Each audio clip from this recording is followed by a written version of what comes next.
Hello and welcome to ADDclasses.com. Tonight we have our free teleseminar, 5 Powerful Strategies to Escape the Overwhelm at Work, Home, and School with Alan Brown. So welcome back to ADDclasses.com, Alan, and I'm going to hand everything over to you right now. Well, thank you so much, and it's great to be back. As I was saying to you before we went live here, Tara, you have so many media properties in your media empire. It's hard to remember, okay, which one did I do last? But that's a good problem to have. Yep. So I'm grateful that Tara has wonderful things like ADDclasses.com that serve our tribe, and I'm just always delighted to be asked to come and present some of my stuff. So for those of you who may not know me, Alan Brown, I'm the guy that created ADD Crusher videos and tools.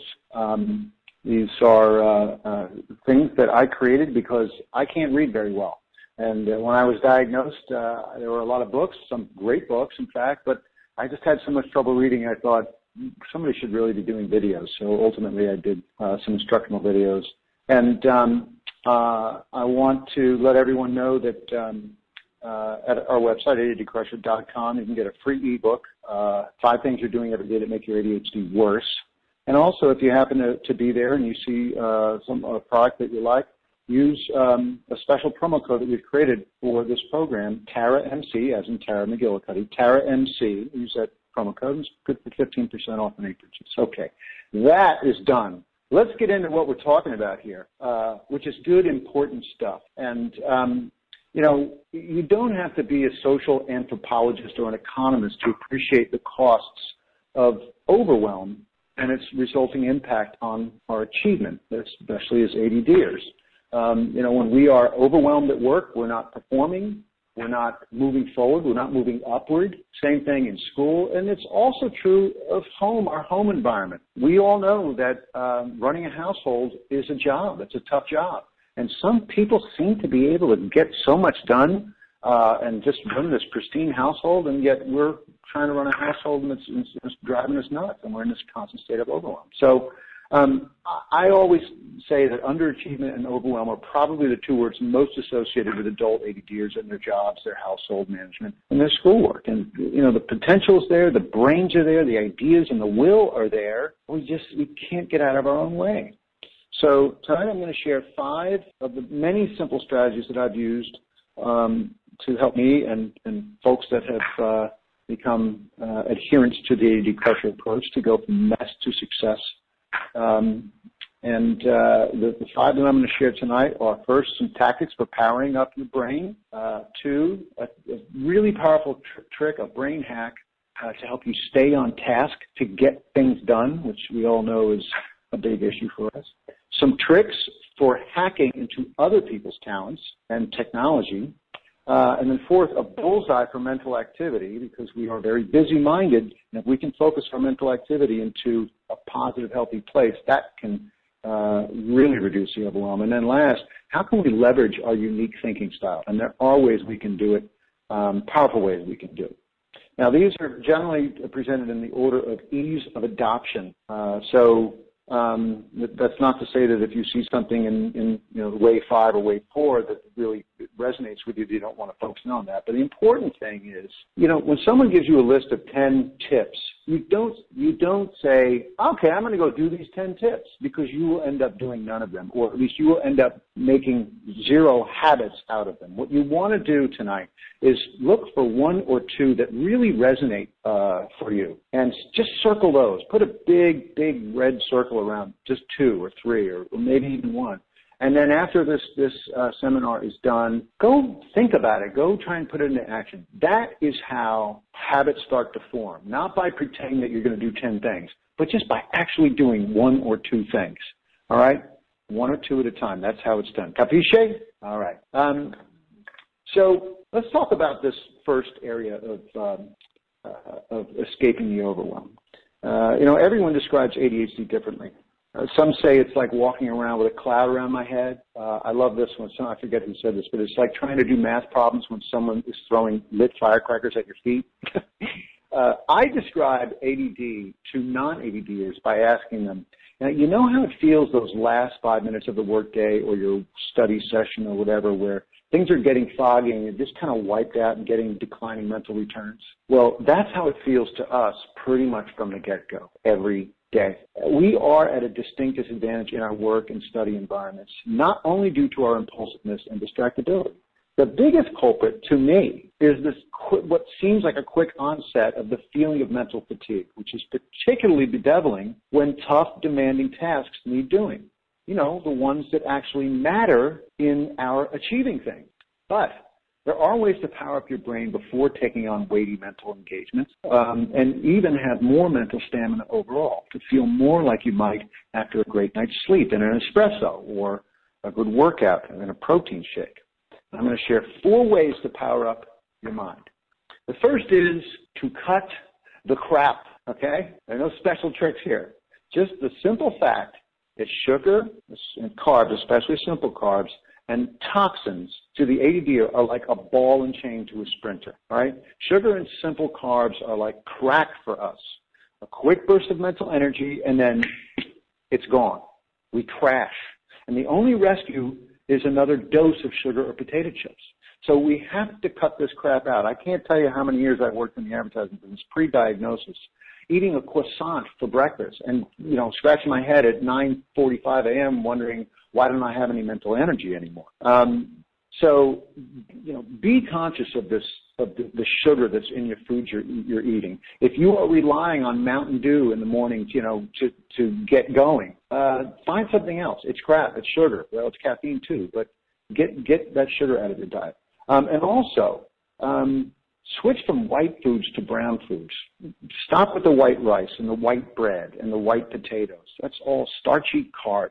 Go for brown rice, black rice, dark bread, yams instead of white potatoes, etc. Just making simple changes like that in your diet is going to wake your mind up and keep it going better.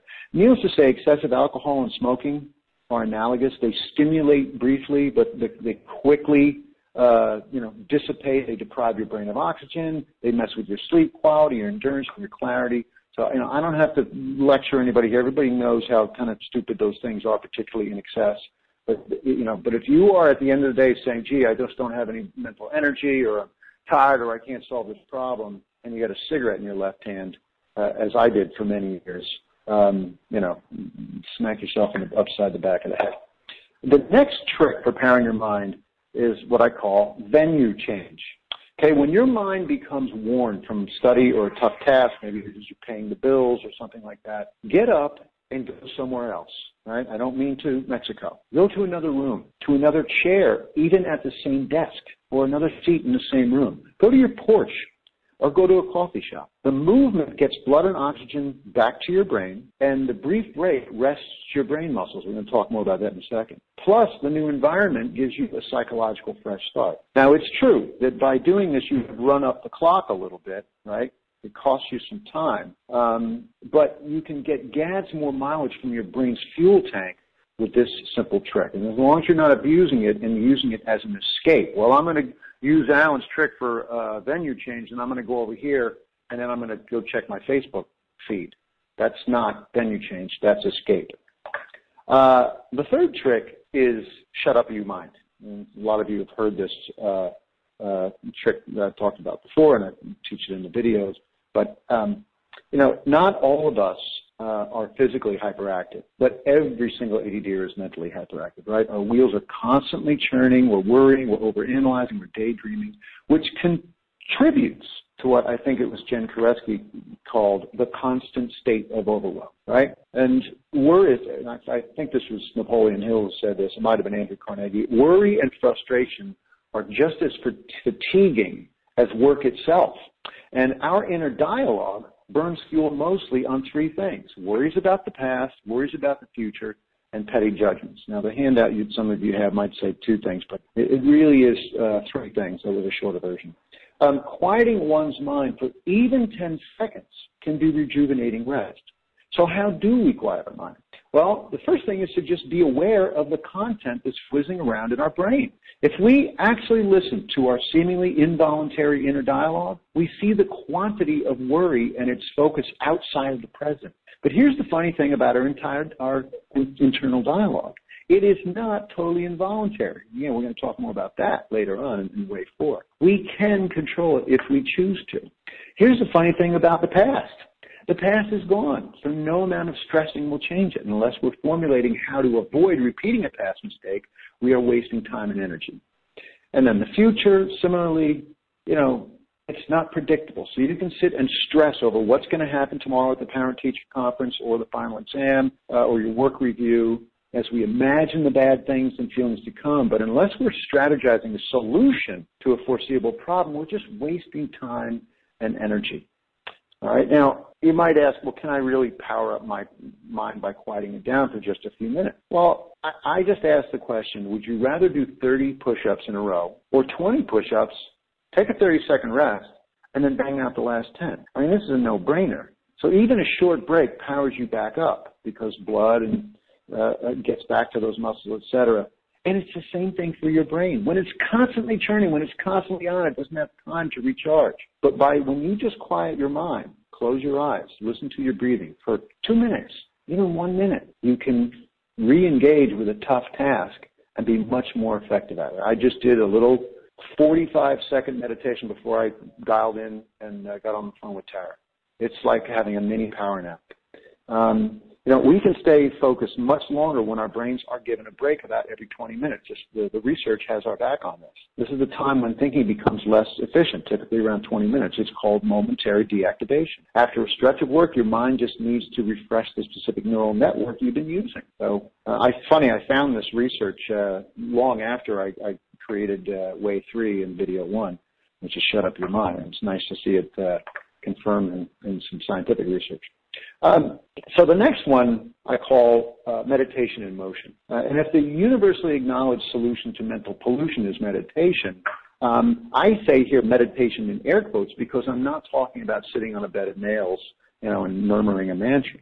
For our purposes, meditation is just awareness of mental BS, as we just discussed, and then a simple quieting of the mind for as extended a time as time allows, which could be 10 seconds, it could be 10 minutes. So the important thing here is however or wherever you can find mental peace, that is meditation. So think about otherwise kind of routine, even mundane tasks, walking your dog, taking a little power nap, playing with the kids, listening to music.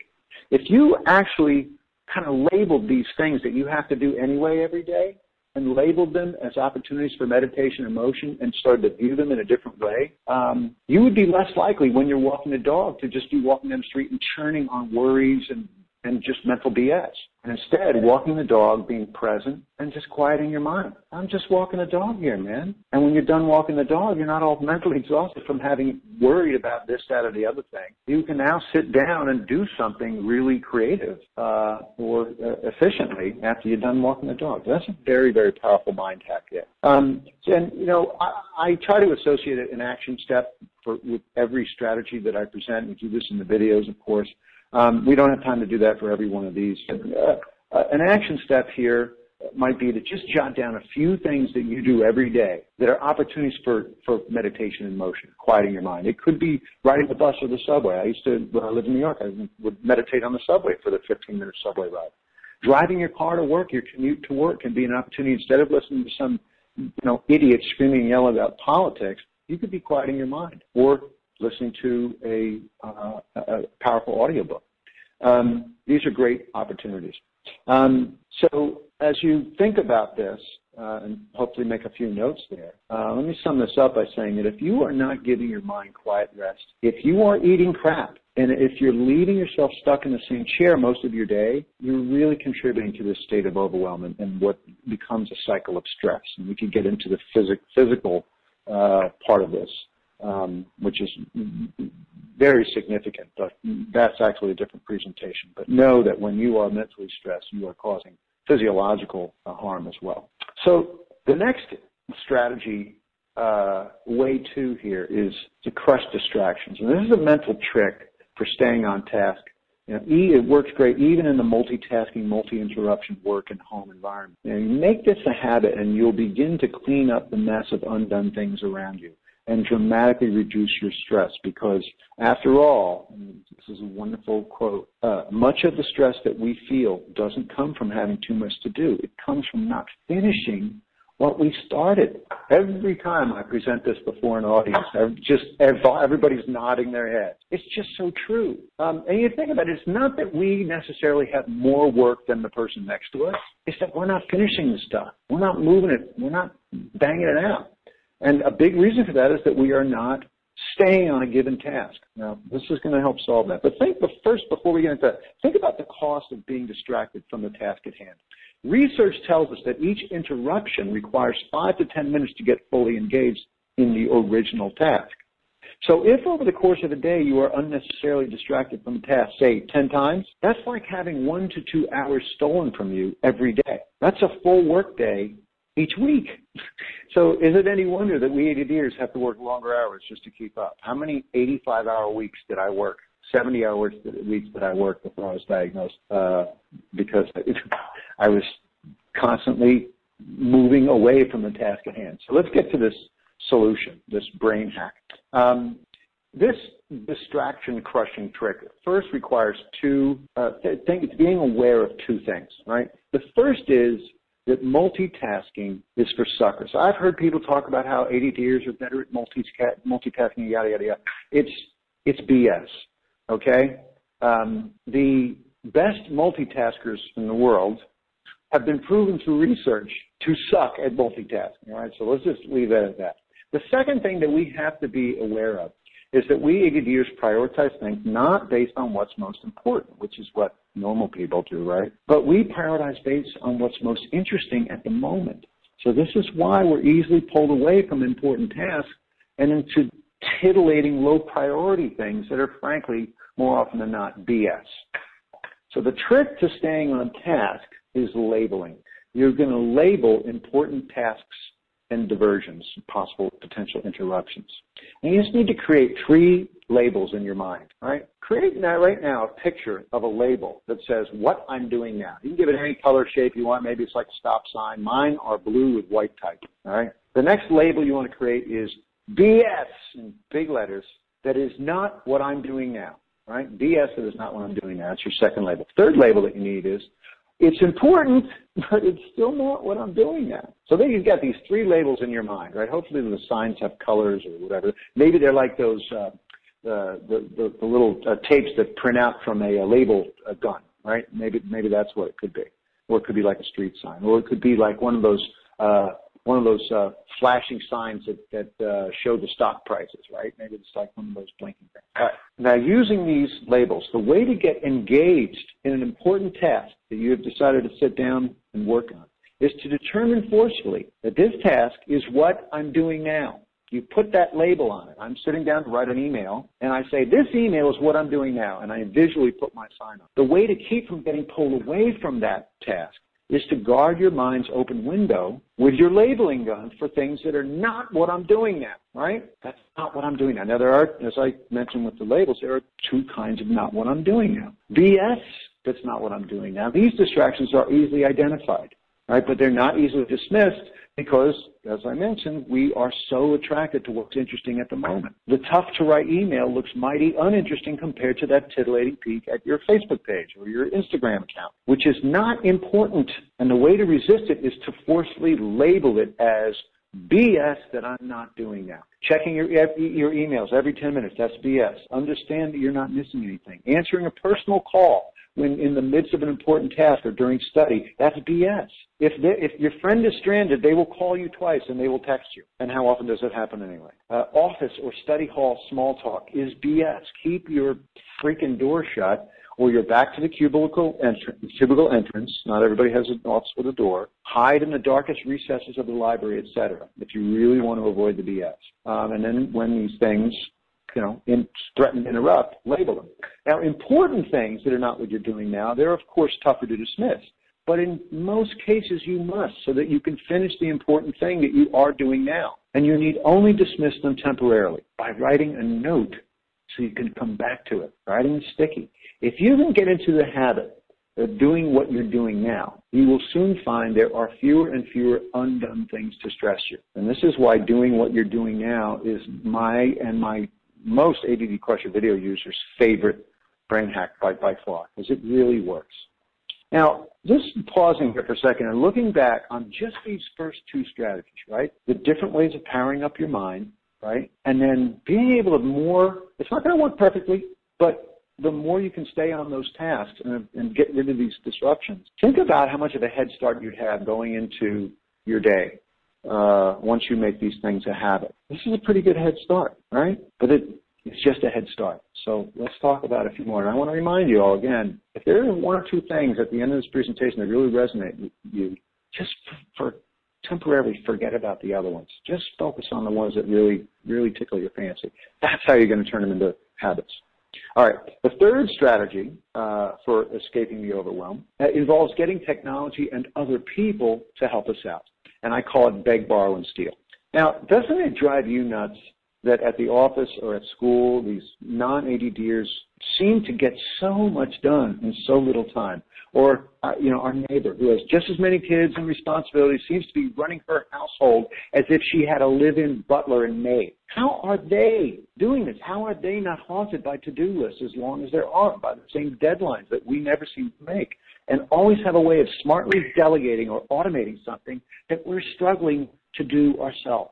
Well, that is not going to change, right? You're always going to have people that are out there kind of doing things a linear way and able to do that. But we can hack other people's skills and today's technology to maybe close that gap and gain some sanity.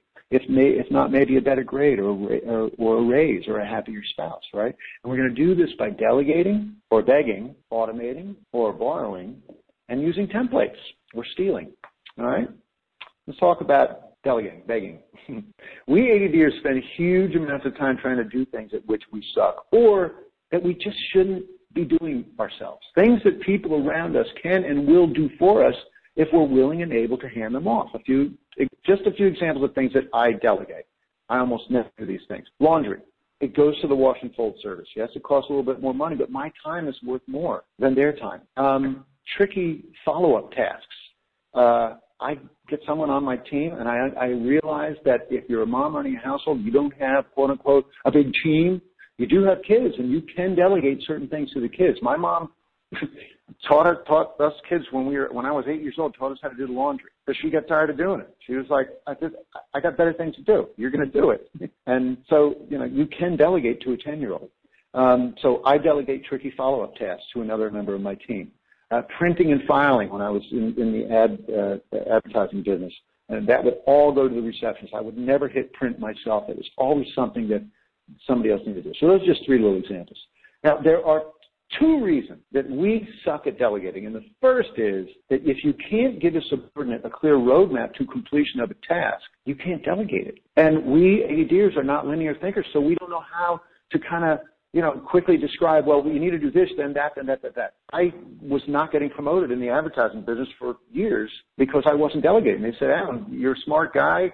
You're great at brainstorming. We can't promote you because you don't know how to delegate, so you're doing everything yourself. We can't have people reporting to you. So the key here is to take the time to prepare good instructions before trying to delegate. So that's what I learned how to do. That's how I started getting promoted. I started spending, an afternoon. I would just lock myself in my office and I would write out, here's what I want to delegate to these people or to this person. And I would write out the plan. And then I would sit down with them and say, listen, I need your help on this to do this. Let's go through this and you tell me if it makes sense or not. And then if it didn't make sense, we could correct course, et cetera. And then boom, they're off doing it and I'm not thinking about it anymore. All right. The second reason that we have a tough time delegating is that we ADDers have to ask something of another person, which is hard for us because we don't feel entitled. We're always aiming to please other people, right? We got all this bag of self-esteem issues from our past. I'm raising my hand right now. The solution, though, is to be upfront about your inability to do the task well and compliment the person on her ability to do it better. This makes it a win-win. So I would hate having to ask people, hey, I wonder if you could do this for me. I just didn't feel entitled to do that. So I just figured out, you know what? Hey, Maggie, I got to tell you something. You are killer at doing this. I suck at it. Would you mind doing this? Maybe there's something that you can't stand doing that I can do a little bit better, and maybe we could trade, but this would really help our team if you could do this, and then everybody's happy. So that's just a little solution to that. So the next thing is the borrowing. All right, and this is kind of no big news to anyone. Using your smartphone is the single most powerful bit of automation that you could be doing. So here are a few things that I have eliminated. Not everybody has a smartphone, I realize, but every year the penetration of smartphones versus the crappy old flip phones is proceeding toward 100% penetration. But even if you do have a smartphone, are you really using it like you could be? I no longer write mail check. I don't stand in line for anything. I do everything, whether it's movie theaters or air travel, whatever it is, train travel. I don't stand in line for anything. I do everything on my phone. Dinner ideas. A mom can get great dinner ideas right on her phone. Shopping trips. If you can buy it online, you are nuts to get in your car and drive to the store and get it. So that's just some very simple examples. Now, I realize that for ADDers, it can be really hard to set up an automated process. I know how frustrating that is. We're terrible at that kind of thing, the thing that takes instructions and then, But if you can push yourself to survive that 20 minutes of frustration right now that would save you 20 minutes every week for the rest of your life, you would definitely do it, right? But the other thing is that if you really get frustrated with setting up an automation process, you beg and borrow geek talent, right, to set up the automation. Maybe your kid or your brother or a classmate or somebody in your company's IT department knows how to help you get one of these automation things set up with your banking or with Amazon or whatever it is. These things, you put all these things into place, and you're going to start finding that you're going to feel less overwhelmed, and you're going to feel that space is starting to expand a little bit. It's a wonderful feeling when you can start to make these things happen around. And then the last thing, and I'll just be quick with this one because this applies really mostly to work and to school, and only certain kinds of work at that. But, think about, this is templates I'm speaking of, or stealing. The non-ADD brain, right, when sitting down to compose a complex memo or start a term paper, has at her disposal the ability to formulate a potential structure in her mind, right, and build out that structure with content, and then adapt it as needed based on the content's flow. And again, she can do this all in her head. This is classic frontal lobe stuff, right, the stuff we suck at. We don't have the short-term memory to be able to do this. We can't envision the structure, let alone build it out with content in our mind. This is why big things like this are so frustrating to us, and it's a big reason why we are underachieving in so many areas of our lives, because these tend to be the things that get you promoted, or get you noticed, or make a big impression.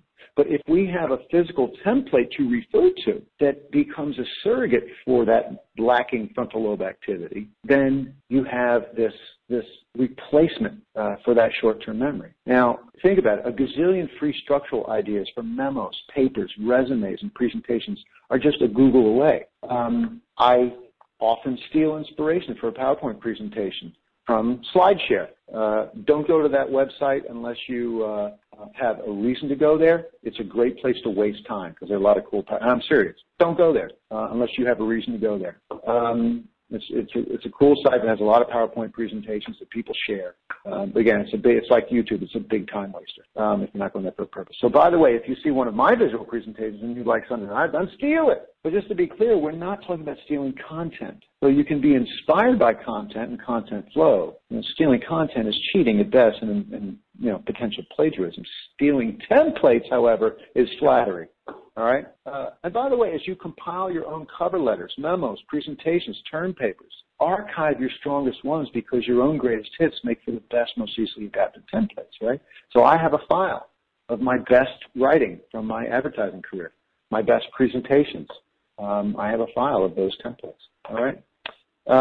So to sum up this third strategy area, technology and other people offer tons of ways to simplify our lives, but the key is if we are willing and able to invest the time up front to put them into place. So don't get frustrated if some of this, either begging, borrowing, or stealing, requires some investment of time. You got to put in that drudge work, because if you don't, we are our worst enemies in creating extra work for ourselves and then failing to eliminate the work. And it becomes a vicious cycle. So when you don't make the effort to beg, borrow, and steal, you leave yourself with more things to do, right?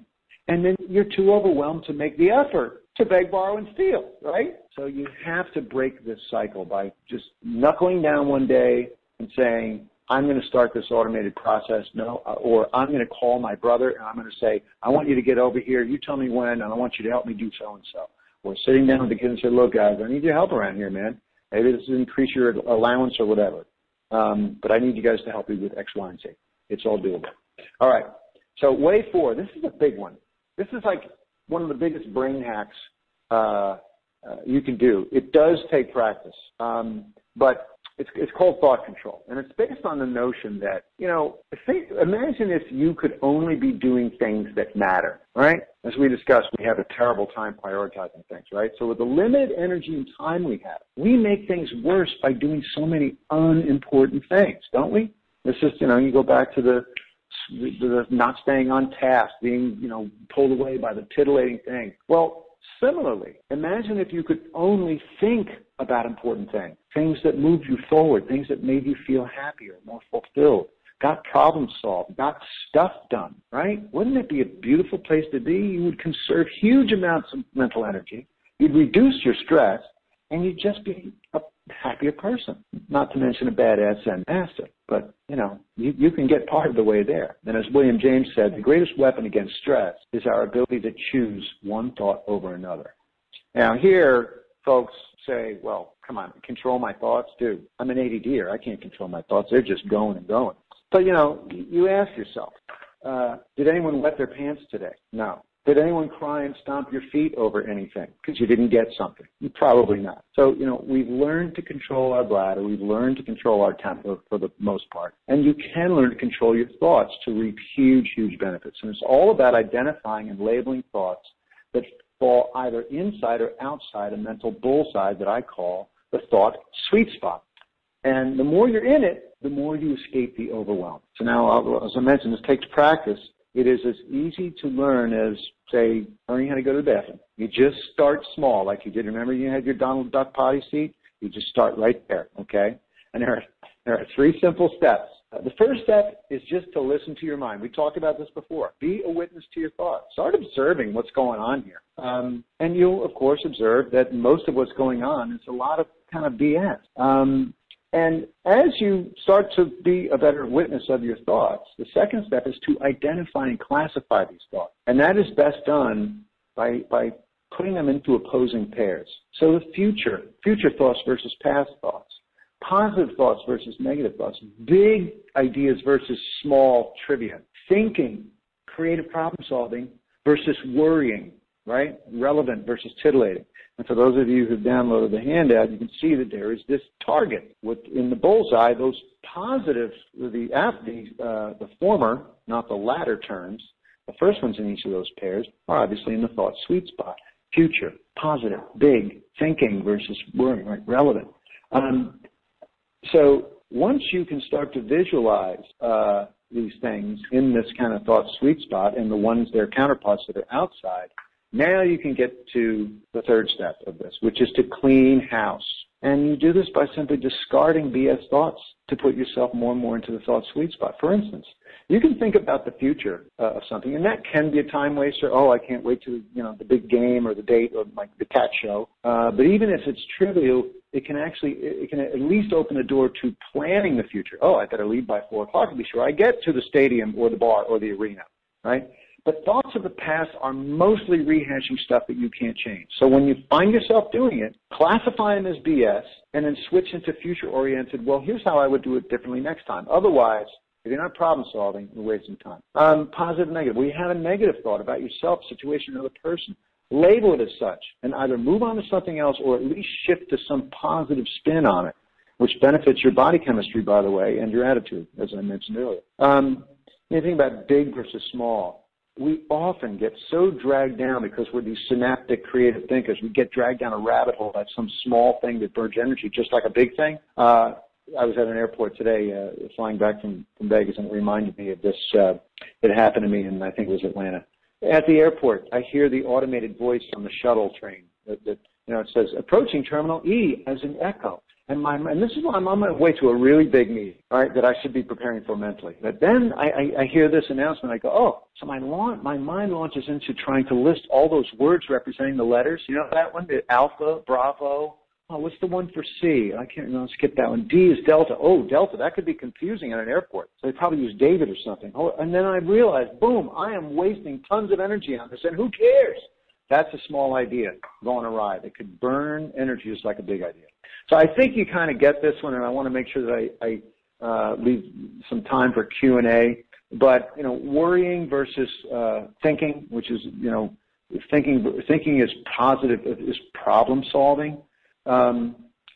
Titillating thoughts are the ones that just pull us away from relevant things, important things, and, just start to identify them. When you see something that is titillating, that, again, that check of your Facebook page, it could be something on TV. A great example of this is YouTube. You get on YouTube and, you see in the right column there's some other videos. Oh, that's titillating. It has nothing to do with what you were doing. It has nothing to do with the video you had gone there to watch.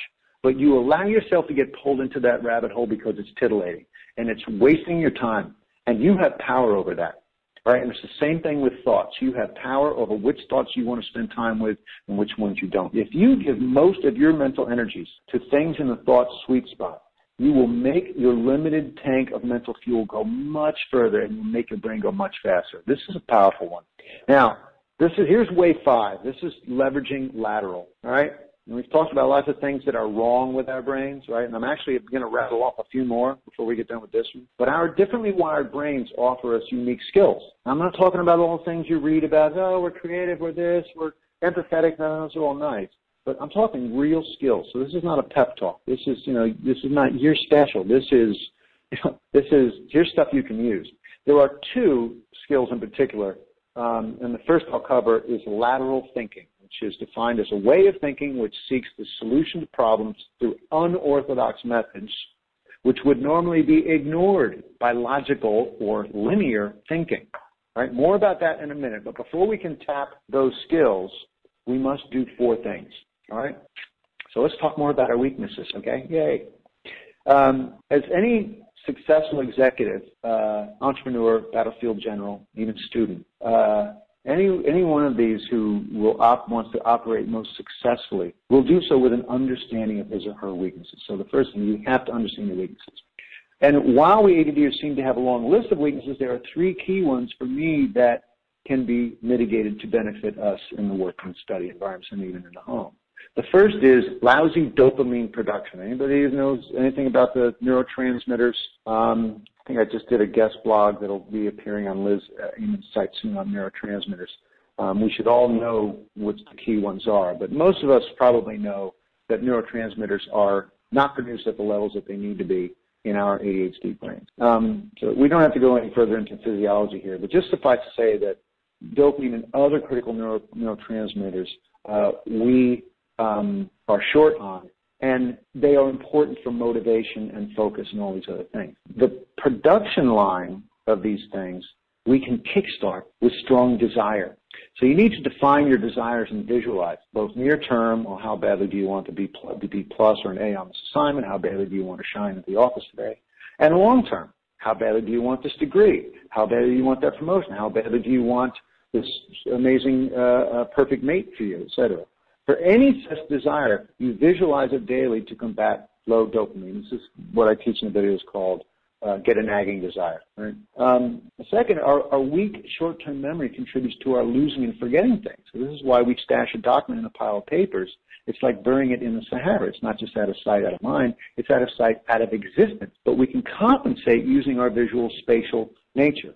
The simplest examples of this are keeping notes on important objects always in our line of sight, and then 2, giving every important object or document a clearly defined and consistent space that we will call home. Now, I'm throwing a lot of stuff at you right now. Some of this you've probably heard before. This is actually from Way 5 in Video 1. This I call it Seeing is Remembering. So don't worry about catching all this stuff. But again, the overall thrust is just make sure you're acutely aware of your weaknesses. And then the last one, of course, the third weakness is inattention and distractibility, okay? And when I do a longer version of this presentation, I get into a trick for listening with your whole body, which is really key when you're in a parent-teacher conference or when you are on the phone with an important phone call, or needless to say, in a lecture hall or in a business meeting, right? But I'm not going to go into this. This is actually a 5-step thing to listening with your whole body. I'll probably do a blog on it one of these days. But I'm going to give you something to that is important, but is not what you're doing now, so you'll want to write a sticky or a note. Write a sticky to search on Google or the search engine. Search Cookie Monster, listen with whole body, all right? Don't do it now, because that's not what you're doing now, right? But write that down, and later on tonight, go search that, and it's a really entertaining and effective lesson in listening with your whole body, thanks to courtesy of Sesame Street. I want to emphasize that when you do this, this is a great opportunity to practice, do what you're doing now. So when you go to YouTube and you watch this video, see if you can just watch the video that you went there to watch and not be pulled into any other video. Close the browser when you're done watching that video. Watch the video twice maybe. See if you can do that, because you can. And it's just a question of if you want to and if you know the trick to do it, all right? So watching that video, that one video, would be doing what you're doing now. Watching any other stuff that is on that YouTube page is not what you're doing now, all right? How's that for an action step? All right, so knowing your weakness, that's kind of step one. The next step in leveraging your lateral is don't beat yourself up. And I've blogged on this a few times. This is a very important area for us ADDers. Some of you at the handout, you see this quote, successful people tend to become more successful because they're always thinking about their successes. Well, we are the opposite. We fail once and succeed 3 times, and all we remember is the failure. And that failure has more weight than the 3 successes. And it's brutal, and it's ridiculous. And so what I teach in Way 10 in the videos is you've got to score your successes. You have to keep track of what you're doing right, because you're doing plenty right. And once you start scoring them, that little seesaw starts to come the other way, where you're actually acknowledging successes. I won't do this. There's a great quote from Claude Monet that I won't go through right now, but another time. And for those of you who have it in the handout, it's self-explanatory. You know, the third way here to leverage your lateral is to laugh at yourself. You know, when I find my sunglasses in the fridge, I got to laugh, right? And doing so is a good thing. Laughing is good. Being humble is good. Knowing why we do silly things is even better, right? But there is a difference between laughing and mocking yourself, right? Laughing means not taking your foibles too seriously. Mocking is disdainful and contemptuous, right? So don't take yourself too seriously and don't beat yourself up. I still do a little of, the beating oneself up again by mumbling under my breath. When I do something stupid, I go, you dummy. It's my nickname growing up, as many of you can relate to. The adults in my life just called me dummy because I just kept screwing things up. So we've got to untrain that. All right. The last part of this is knowing the 2 realities of success. Just in a nutshell, they are that success is 99% failure. There's a great quote from Mr. Honda, the guy who invented the Honda brand. And then the other is, even 1 millimeter of forward progress is a success. Those are 2 important things. And I'm sort of rushing through this a little bit because I did want to make sure we save time for Q&A. But if you have the handout, and also there is a blog on this on the AD Crusher site. But I want to get to the 2 things that allow us to leverage our lateral. The first is that we are very powerful lateral creative thinkers, right? Rarely do I have just a thought by itself. There's a great cartoon I saw. And, we have a million thoughts all the time. And it often seems an incoherent jumble. But that jumble is relationships, it's juxtapositions, it's random connections, it's abstract ideas.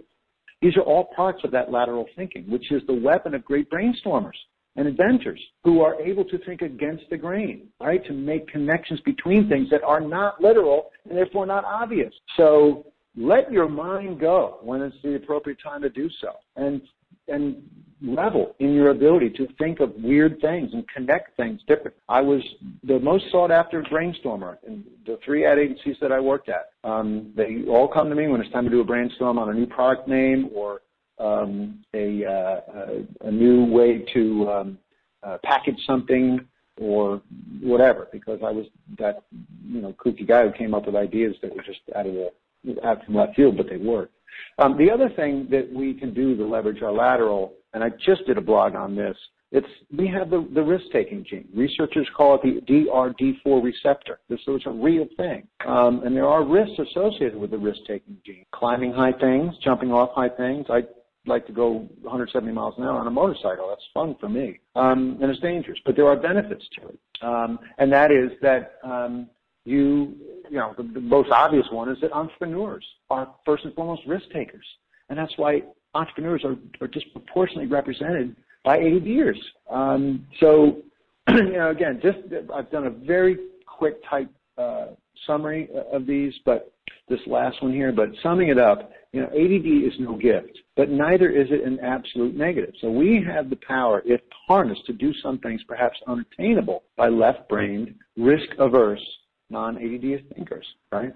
The last thing I'll leave you with is an action step, which is simply to take some action every day. Think about, again, a couple of things in this presentation that might have resonated with you. Circle them. Put them into action tonight. Put them into action tomorrow. Otherwise, like I say in the video, you might as well just be watching cartoons. And if you just want to, watch cartoons, that's great. But you've kind of surrendered your right to complain if you're not taking action. So put some of this into action. Take one or two, maybe three tops that resonate with you, and make something happen with them. Stephen Covey, rest in peace. The best way to predict your future is to create it. Before I kind of close out, I want to thank Tara, as always, for letting me be part of this fantastic AD Classes service that she provides to our tribe. Remind you that there's a free ebook on ADDcrusher.com called 5 Things You're Doing Every Day to Make Your ADHD Worse. And if you go to the site and you're interested in trying some of the product, it's all money-back guaranteed. TARAMC, TARAMC is the coupon code you want to use for 15% off. And with that, I want to thank you again. I hope there's some Q&A. And Tara, how are we doing? Great. Can you hear me? Yes, I can. Okay, good. I double muted myself, so I wanted to make sure I took them both off. If you'd like to ask questions about Overwhelm, you can type them in at the very bottom of the webcast page that's below the chat room. And I will check to see if we have any questions yet. Actually, no questions just yet. If you are listening, you can type them in below the webcast page. I think you gave so much information, great stuff, that I think people might just be kind of listening to it and having it all sink in. Luckily, they can listen to this again because you gave so much information, and not just a lot, but stuff people can really use. We did have a question wanting to know what BS stood for. I don't know. It rhymes with spit. Okay. It rhymes with bull spit. Yes. Okay. We won't use the profanity here. Okay. That was our one question. I think that's. I'm telling you had a lot of great information. Let's see. Since there's no questions, maybe let me refresh it again. Usually we have a ton. Will this be available again? Yes, you will be able to listen to the recording for a full week for free, and then it'll be available in the ADD audio library. But you can listen to it as much as you like for the next week. Is there anything else that you didn't share, Alan, that now that there's a couple extra minutes that you might want to share? Sure. I do love this idea about the risk-taking gene, and there was a part that I skipped over that I'd like to actually read for you now. So the risk-taking gene actually helps in creativity.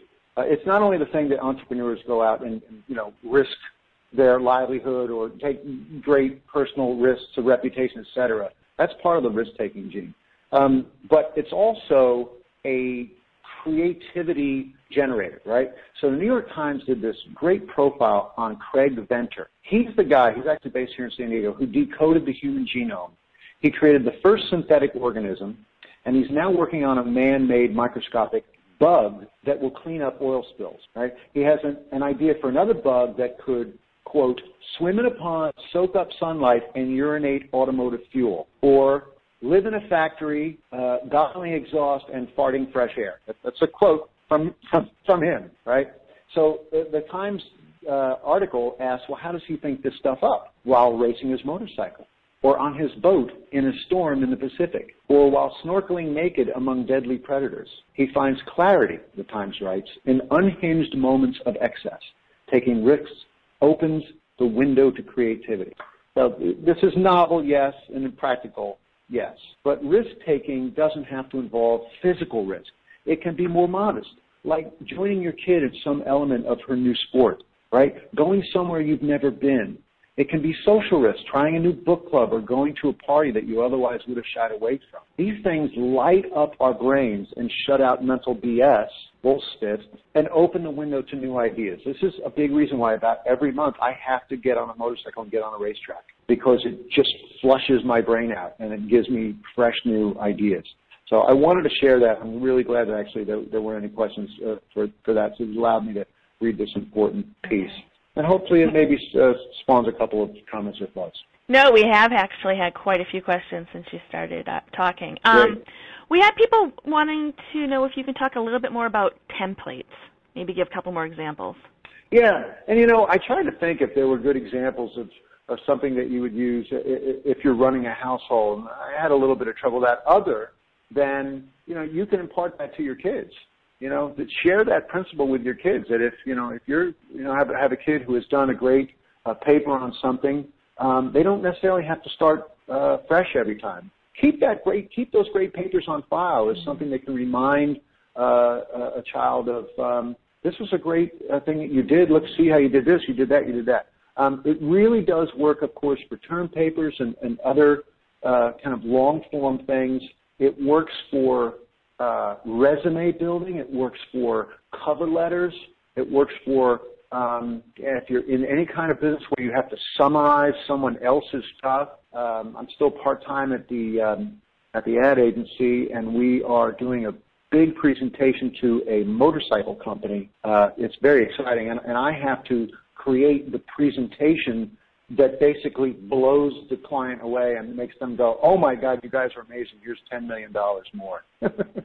So yeah. I have templates for that, you know, and I look to those. So yeah. I don't know if that answers the question. We don't need to reinvent the wheel, which I know I naturally do. It's like I need to make things so difficult, and after frustrating myself, I'm like, why don't I just Google how to do this? And I'm like, oh, and I'm the type of person that I use it as a guide. I like to add my own stuff to it, but I don't have to make myself crazy trying to reinvent everything. So templates are good, and, yeah, copy other people's stuff as long as you're not totally plagiarizing. But, yeah, templates.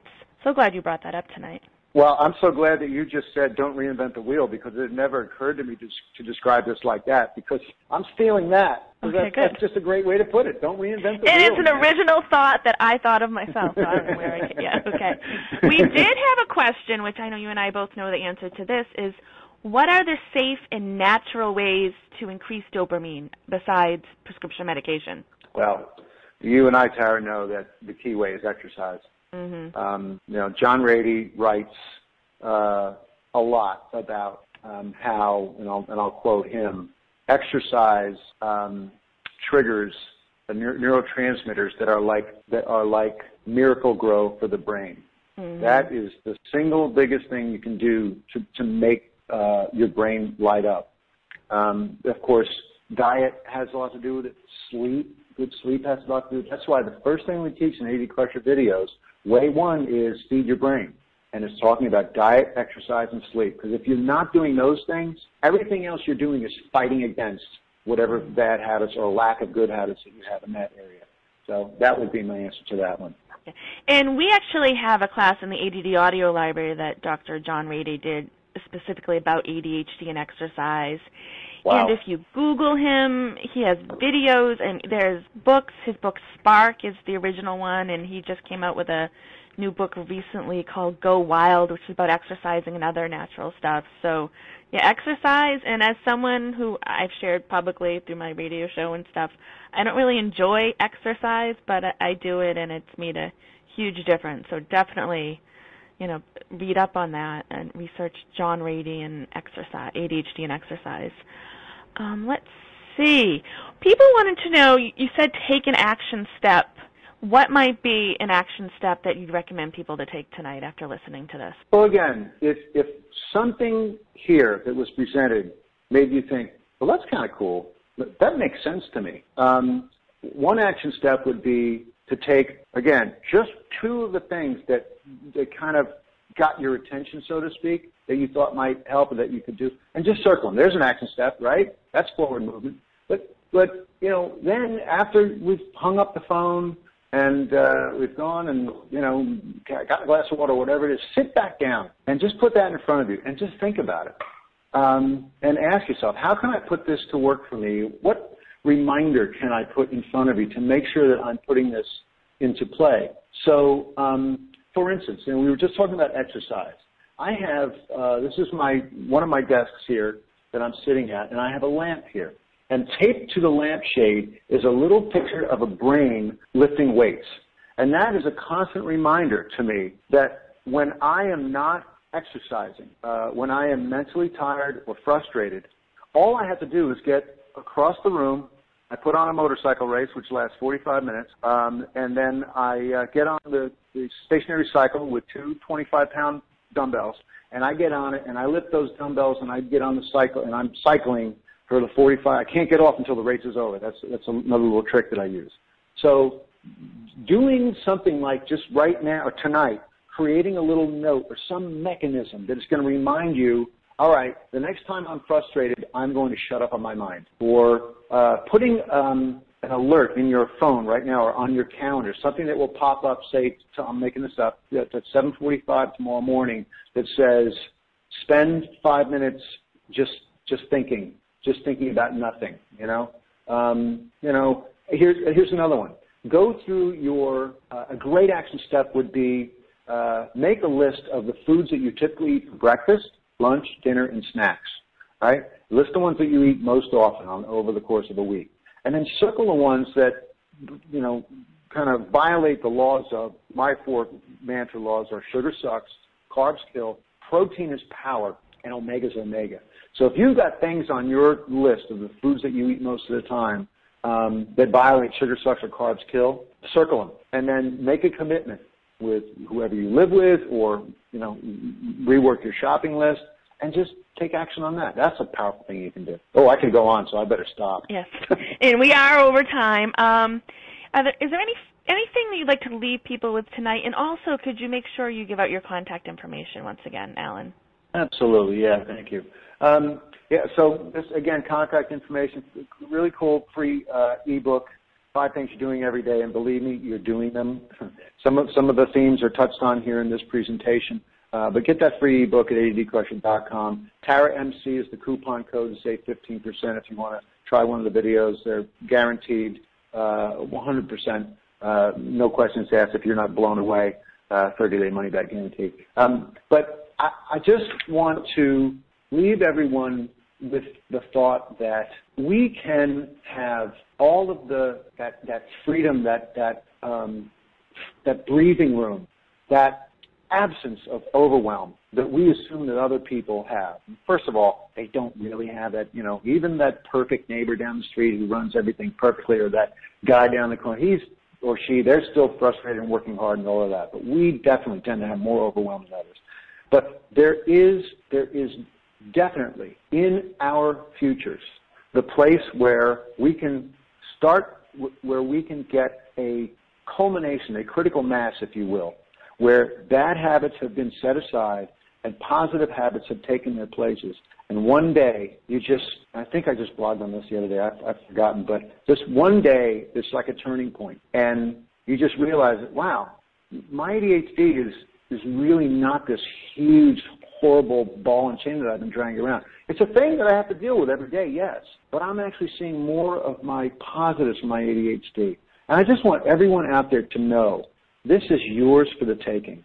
And it's by having resources like addclasses.com and coming to these things and taking them seriously and then taking action. Because you can watch all these webinars you want, listen to all these teleseminars you want. If you're not actually doing something to change the course of your neural pathways or change the course of your habits, it's not going to happen. But it's all there for you. And I've seen it happen again and again, and I'm living proof of it. Oh.